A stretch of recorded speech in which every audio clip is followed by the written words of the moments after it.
And so the real point is that it's never really been about you as an individual, okay?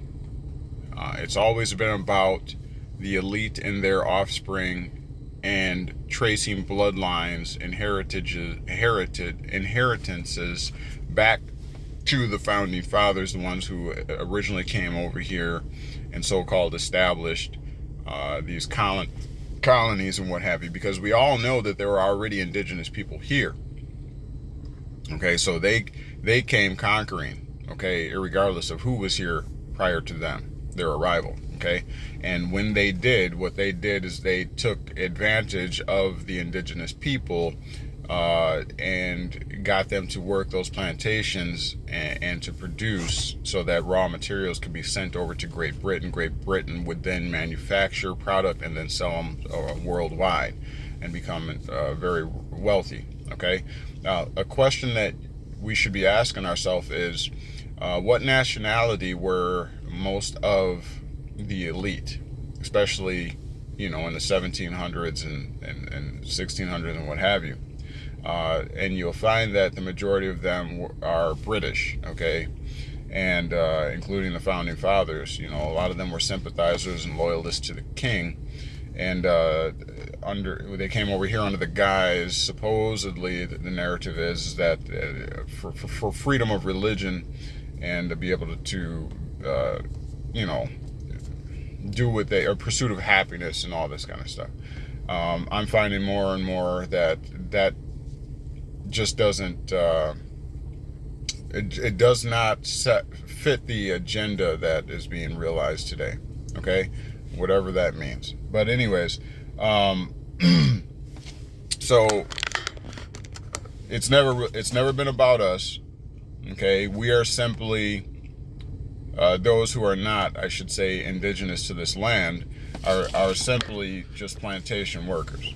Okay, that's all you do. What you came over here with a dream because you were sold a bill of goods, and when you got here, you know, you were extremely poor, and you worked your way up. You got a little land that they allowed you to have, which they continue to tax you on, and you know, you set up, you know, and built for your family and your family's family, and then they grew, and you know, it just kept perpetuating the same thing, but all the while taxes are being taken from you, from in relation to the property that you think you really own, okay, and the products that you think you really own.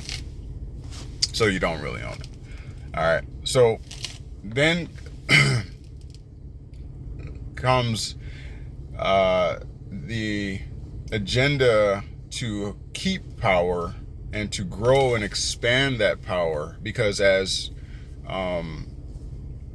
innovative minds, you know, produce inventions and what have you, we could take the occasion, we being the slave class, the plantation workers, may have the occasion to grow more power, more influence, and become more independent, right? Well, they can't have that, because if they have a bunch of thinkers who start to become independent, then they become not obviously dependent on the government. And the government is there to check the power of the people, to keep us under the thumb of the elite, okay? Because remember, it was never about you. It's about keeping the system going, because this system is in trust. It's a trust system, and there are beneficiaries, okay? And those beneficiaries eat and grow in wealth off of your labor, okay, off of the fiduciary duties of the custodian and the trustees to keep this thing going. And so, again, government keeps their thumb on us because, you know, they got to keep us working. They got to keep us going. All right. So, again, it's never been about you. All right. And so on down the line, we have certifications. And certification is basically a pledge. It's a pledge of allegiance. Okay? And at your birth, all right, after your birth, I should say, there's a certification process that happens, the birth certificate. And what essentially is happening there is the machine needs food. And we end up certifying, or our mothers end up certifying us to the state.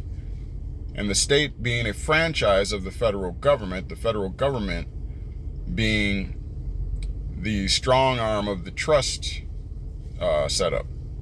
Okay?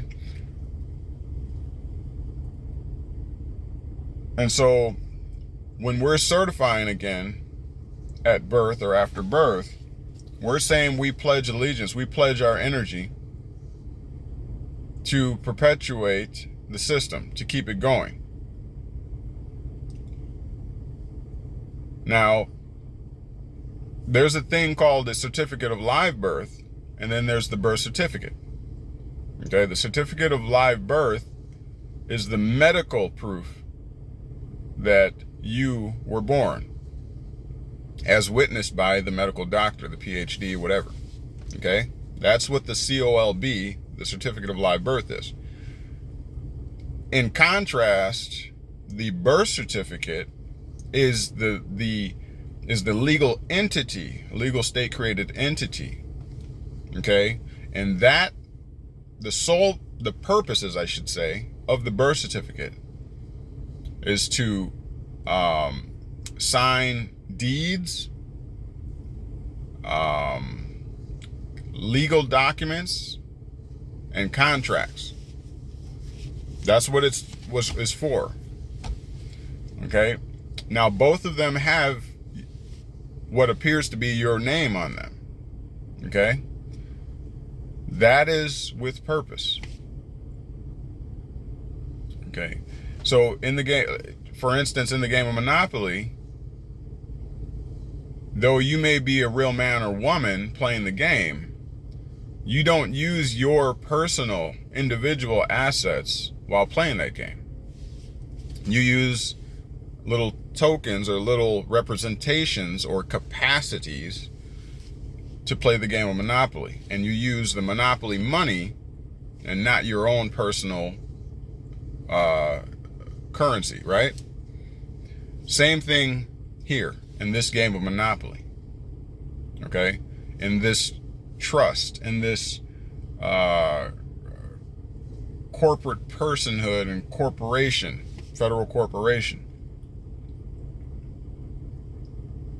We need a game piece, something to participate in commerce and the legalities. And so you need a legal entity to do that, because the flesh and blood realm does not mix with the corporation realm.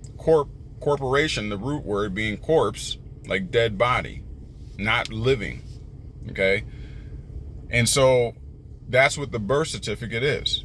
It's your corporate game piece with which you can participate in legalities and enter into contracts, which are necessary, okay, to stake claim on things, right? All right, so that's the birth certificate and the COLB, certificate of live birth. Stay tuned for part 4.